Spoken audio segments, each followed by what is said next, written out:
Neil Young from Winnipeg, Manitoba, Canada, my fellow countryman from the other side of the country. With Cortez the Killer coming in at number 39 on Guitar World Magazine's Top 100 Solos of All Time. Can't say I was familiar with this one when I first sat down to learn it. I'm not a huge Neil Young fan. Of course, I know a lot of his music, his more famous and popular songs. This one had eluded me.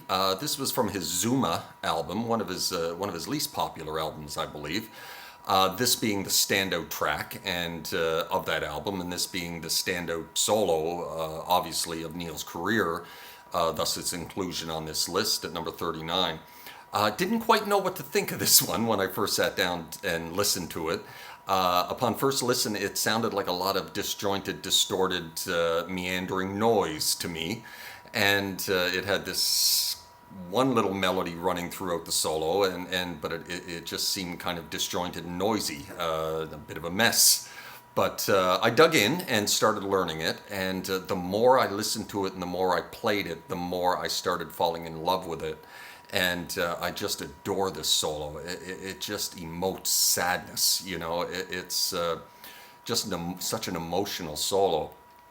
And it's just Neil's style. He had this raw, organic, unfettered style of soloing, and really difficult to emulate. And not many players sound like him. He's not the most technically gifted guitar player, but he's a very solid guitar player, and he plays with an incredible amount of passion and heart in his playing.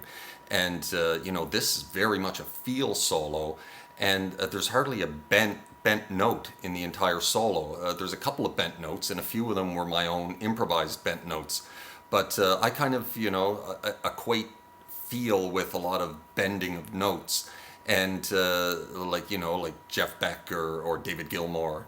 But this hardly has a bent note in it. He just emotes feel through his style and his note choice. And when I initially sat down with this one, I was thinking I would improvise the solo. I'd take the main melody line of the solo and just improvise the whole solo around that. And but when I started learning bits and pieces of it, the fun of this one, I thought, would be to try and emulate Neil's style, not really the notes. It's not a technically challenging solo. It's a fairly slow solo.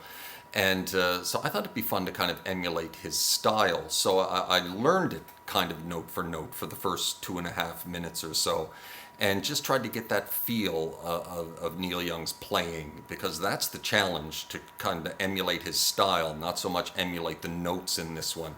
The notes were the easy part. The style is the tricky part.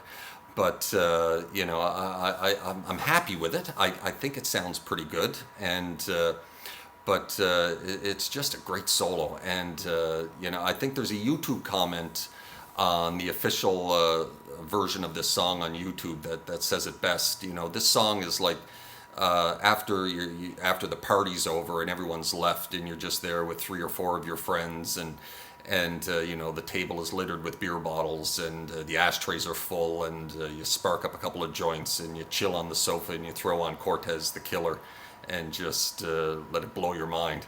And very much like Maggot Brain, this one is just guitar for 3.5, 4 minutes, and just fantastic. It's just Neil's style, and he's got such a unique style, this raw, organic style that he has of soloing and his guitar playing in general. But just great, deserves to be here for sure. Fantastic Neil Young solo, and I think that's all I got to say about that one. So we're going to leave that there, and I've got a nice short one coming up next. It's like 25-second long Jimmy Page solo. So that's not going to take up too much of my week, I don't think. And then I'm moving on to some Guns N' Roses, and then I'm into Malmsteen. That's going to be that's Black Star, and it's the whole instrumental, so that's going to be a tough challenge. But this was a challenge. I really enjoyed learning and playing this one. So I hope you like it, and we will see you next time. You guys take care of yourselves, guys and gals, and peace out. Ciao.